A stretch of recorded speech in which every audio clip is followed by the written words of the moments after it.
നമ്മൾ ലാംഗ്വേജ് ലേണിംഗിലേക്ക് വരുന്ന സമയത്ത് അതിൽ ഏറ്റവും ഡിഫിക്കൽട്ട് ആയിട്ടുള്ള പാർട്ട് നമ്മൾ നോക്കുകയാണെങ്കിൽ അതിന്റെ ഇനീഷ്യൽ ഫേസ് ആയിരിക്കും. നമ്മൾ പൊതുവെ വിചാരിക്കും ഇതിന്റെ ലെവൽസ് കഴിയുന്നതിനനുസരിച്ച് ഡിഫിക്കൽട്ടി കൂടുകയാണ്. പക്ഷേ ഏതൊരു ഭാഷയാണെങ്കിലും നമ്മൾ നോക്കുക അതിന്റെ തുടക്കത്തിലുള്ള പാർട്ടായിരിക്കും നമുക്ക് ഏറ്റവും ബുദ്ധിമുട്ടായി വരിക. ഇപ്പൊ നമ്മൾ മലയാളമായിട്ട് ഒരു കമ്പയർ ചെയ്യുക. നമ്മളുടെ ദ്രാവിഡിയൻ ലാംഗ്വേജസ് ഉണ്ട്, അതായത് തമിഴ്, മലയാളം, കന്നഡ, തെലുഗു. ഇത് എടുത്ത് കേട്ട് നോക്കിക്കഴിഞ്ഞാൽ കുറെയൊക്കെ ടോണിന്റെ അകത്ത് നമുക്ക് സിമിലാരിറ്റി കാണാൻ പറ്റും. Because all of this originated from the same language. ഇപ്പൊ എന്താണ് മലയാളം പറയുകയാണെങ്കിൽ എന്താണ് തമിഴിന്റെയും സംസ്കൃതത്തിന്റെയും കൂടിയിട്ടാണ് മലയാളം വന്നത്. സോ ഈ ഒരു സിമിലാരിറ്റി എല്ലാ ലാംഗ്വേജിലും ഉണ്ട്. അതുകൊണ്ടാണ് നമ്മൾ മലയാളികൾക്ക് പെട്ടെന്ന് തമിഴ് സംസാരിക്കാൻ പറ്റുന്നത്. It is easy for us to learn this language.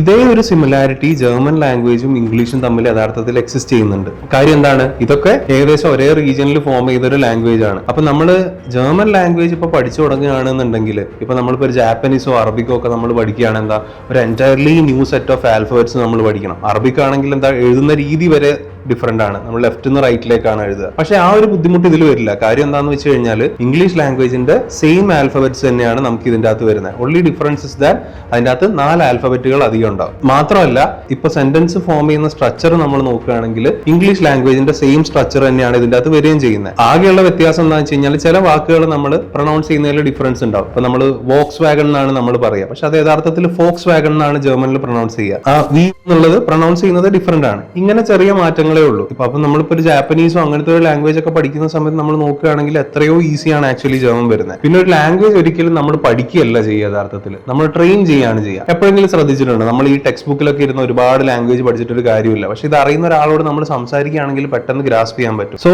Language ലേണിംഗിന്റെ അകത്ത് വരുന്ന സമയത്ത് അതിനുള്ള റൈറ്റ് അപ്രോച്ച് എന്നുള്ളതാണ് ഏറ്റവും important. How we learn it എന്നുള്ളതിനനുസരിച്ചിട്ടാണ് നമുക്കത് പെട്ടെന്ന് ഗ്രാസ്പ് ചെയ്യാൻ പറ്റുമോ ഇല്ലയോ എന്നുള്ളത് മനസ്സിലാവുന്നത്. അപ്പോൾ ഇത് നമ്മൾ പഠിപ്പിക്കുന്ന സമയത്ത് ഈ പറയുന്ന സിമിലാരിറ്റികളൊക്കെ മനസ്സിലാക്കി ഇത് എങ്ങനെയാണ് റിയൽ ലൈഫിൽ അപ്ലൈ ചെയ്യുക, എങ്ങനെയാണ് ഇതിൽ ട്രെയിൻ ചെയ്യുക എന്നുള്ള പേഴ്സ്പെക്റ്റീവ് കൂടി പഠിപ്പിച്ചിട്ടാണ് നമ്മൾ ഇവിടെ പഠിപ്പിക്കുന്നത്. അതായത് നമ്മളിപ്പോൾ റെഗുലർലി കാണുന്ന ഒരു സാധനം കാണുകയാണെങ്കിൽ അന്നേരം അതിൻ്റെ അകത്തുള്ള ആ ജർമ്മൻ നെയിം നമ്മൾ റിമെമ്പർ ചെയ്യാൻ ശ്രമിക്കുക. കൂടെ പഠിക്കുന്ന ഫ്രണ്ട്സ് ഉണ്ടെങ്കിൽ അവരോട് ജർമ്മനിൽ സംസാരിക്കാൻ ശ്രമിക്കുക. അപ്പോൾ നമ്മൾ ഓഫ്ലൈൻ ബാച്ച് ഒക്കെ നോക്കുകയാണെങ്കിൽ നമ്മൾ ജർമ്മനിൽ തന്നെയാണ് അവരെ സംസാരിപ്പിക്കുന്നത്, ഇതിൽ പ്രോപ്പർ ആവാൻ വേണ്ടിയിട്ട്. പിന്നെ നമ്മൾ കാണുന്ന കണ്ടന്റുകളിൽ മാറ്റം വരുത്തുക, ജർമ്മൻ കണ്ടന്റ്സ് ഒക്കെ നമ്മൾ കണ്ടു തുടങ്ങുക. അങ്ങനെയാണ് നമുക്ക് പെട്ടെന്ന് ഗ്രാസ്പ് ചെയ്യാൻ പറ്റുക. ഇപ്പൊ ഹിന്ദിയോ തമിഴോ നമുക്ക് പഠിക്കണമെങ്കിൽ നമ്മൾ പറയും പൊതുവെ ഇത് ആ ഭാഷയിൽ സിനിമ കണ്ടാൽ മതി എന്നുള്ള same thing applies over here. ഏതൊരു ലാംഗ്വേജ് പഠിക്കുകയാണെങ്കിൽ നമുക്ക് ഇംഗ്ലീഷിൽ ഒരു ബേസ് ഉള്ളതുകൊണ്ട് it will be comparatively easy for us to crack it. ഏതൊരു കൾച്ചറിലേക്ക് നമ്മൾ അഡാപ്റ്റ് ചെയ്യുന്ന സമയത്തും ഇനീഷ്യൽ ഫേസസിൽ ചെറിയ സ്ട്രഗിൾസ് ഉണ്ടാവും. പക്ഷേ നമ്മൾ നോക്കേണ്ടത് എന്താ വെച്ച് കഴിഞ്ഞാൽ നമ്മൾ ഇവിടുന്ന് പോകുന്ന സമയത്ത് നമ്മൾ ആക്ച്വലി ഒരു ബേസിക് കൾച്ചറൽ എക്സ്പോഷറും നമ്മൾ ഇവിടുന്ന് കൊടുക്കുന്നുണ്ട്. അതായത് അവിടുത്തെ കൾച്ചർ എന്താണ്, ഭക്ഷണ രീതികൾ എന്താണ്, കറൻസി എക്സ്ചേഞ്ച് റേറ്റുകൾ എന്താണ്, ഫെസ്റ്റിവൽസ് എന്താണ്, ഇങ്ങനത്തെ കാര്യങ്ങളൊക്കെ നമ്മളൊന്ന് പഠിപ്പിച്ചിട്ടായിരിക്കും ഇവിടുന്ന് വിടുന്നുണ്ടാവുക. But they have to adapt to it. ഒരു നാട്ടിൽ പോകുന്ന സമയത്ത് എന്താണ് ഡെഫിനറ്റ്ലി അവിടുത്തെ റൂൾസും കാര്യങ്ങളൊക്കെ നമ്മൾ മനസ്സിലാക്കണം. ശരിയാണ്, ജർമ്മൻസ് പൊതുവേ ചിരിക്കാൻ മടിയുള്ള കൂട്ടത്തിലുള്ള ആളുകളാണെന്ന് പറയും. പക്ഷേ ഭയങ്കര ഹെൽപ്പിംഗ് മെന്റാലിറ്റി ഉള്ള ആൾക്കാരാണ്. ഇപ്പോൾ റെസ്റ്റോറൻറ്റിൽ പോയിട്ട് നമ്മൾ ചിലപ്പോൾ ഒരു കോഫി ഓർഡർ ചെയ്യുകയാണെങ്കിൽ ചിലപ്പോൾ ഒരു സ്മൈലിംഗ് ഫേസ് നമുക്ക് കിട്ടിക്കൊള്ളണമെന്നില്ല. അവിടെ പോകുന്ന സമയത്ത് എന്താണ് അവരുടെ കൾച്ചർ റെസ്പെക്ട് ചെയ്തുകൊണ്ട് നമ്മൾ ബിഹേവ് ചെയ്യുക എന്നുള്ളത് തന്നെയുള്ളൂ. അല്ലാതെ ചുമ്മാ നമ്മളുടെ നേരെ കയറി വന്നിട്ട് ഉപദ്രവിക്കുന്ന പ്രശ്നമൊന്നുമില്ല. നമ്മൾ മൈൻഡ്ഫുൾ ആണെങ്കിൽ എന്താണ് അവരതിനനുസരിച്ചിട്ട് റെസ്പെക്ട്ഫുൾ ആയിട്ട് നമ്മളോടും പെരുമാറുകയുള്ളൂ. നമ്മളിപ്പോൾ ഇവിടെ സ്ഥിരം ചോറും മീൻകറിയും കഴിക്കുന്ന ഒരാളാണ്, അവിടെ പോയിട്ട് അത് കിട്ടണം എന്ന് പറഞ്ഞ് നിർബന്ധം പിടിച്ചാൽ നമുക്ക് പറ്റില്ല. പക്ഷെ എന്താണ് പഠിപ്പിക്കുന്ന സമയത്ത് തന്നെ എന്താണ് അവിടുത്തെ ഭക്ഷണ രീതികൾ എന്തൊക്കെയാണ്, എന്താണ് പൊതുവേ കിട്ടുന്ന ഫുഡ് ഓപ്ഷൻസ് എന്നുള്ളതൊക്കെ നമ്മൾ ഇവിടുന്ന് തന്നെ പഠിപ്പിക്കുന്നുണ്ട്.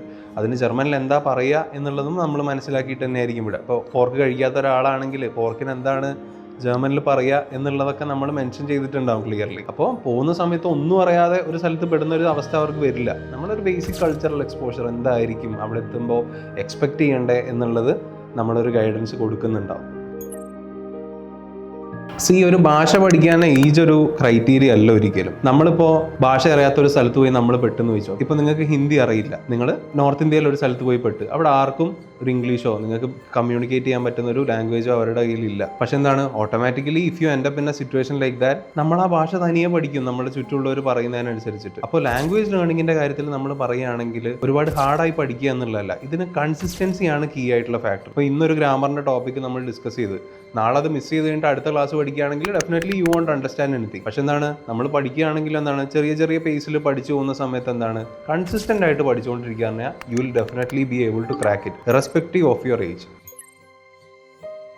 അങ്ങനത്തെ ഒരു എക്സ്പീരിയൻസ് പറയുകയാണെങ്കിൽ മുമ്പ് ഇവിടെ നിന്ന് പഠിച്ചിട്ട് അങ്ങോട്ടേക്ക് പോയ ഒരു നഴ്സിനോട് നമ്മൾ സംസാരിച്ച സമയത്ത് അവർ പറഞ്ഞിരുന്നു, ഇവിടുത്തെ നമ്മുടെ സെയിൽസ് അസോസിയേറ്റ് വിളിച്ചിട്ട് സംസാരിച്ച സമയത്ത് ദൈവം പറഞ്ഞിട്ടാണ് അവർ വിളിച്ചതെന്നുള്ള മാതിരി തോന്നിയിരുന്നു. അവർ ലൈഫിൽ അങ്ങനെ സ്റ്റക്കായി നിൽക്കുന്ന സമയത്ത് ഇങ്ങനൊരു ഓപ്ഷൻ ഉണ്ട്, നിങ്ങളത് എടുത്തോ എന്ന് പറഞ്ഞിട്ട് ആൾ നിർബന്ധിച്ചിട്ട് അവർ ജോയിൻ ചെയ്തത്. അപ്പോൾ അവർ ഭയങ്കര കൺഫ്യൂസ്ഡ് ആയിരുന്നു ആക്ച്വലി, അവർക്ക് ഇത് ക്രാക്ക് ചെയ്യാൻ പറ്റുമോ ഇല്ലയോ എന്നുള്ളത്. ബട്ട് ഇവഞ്ച്വലി അവരെല്ലാ മോഡ്യൂൾസും ക്ലിയർ ചെയ്തു. അപ്പോൾ അവർ പറഞ്ഞതെന്താ വെച്ചാൽ അത് ദൈവം പറഞ്ഞിട്ട് അവർക്ക് തോന്നിയ പോലെയാണെന്നുള്ള അവർ പറഞ്ഞിട്ടുണ്ടായിരുന്നു. അത് നമുക്ക് ഭയങ്കര ഹാപ്പിനെസ് ഉണ്ടായിരുന്നൊരു കാര്യമായിരുന്നു.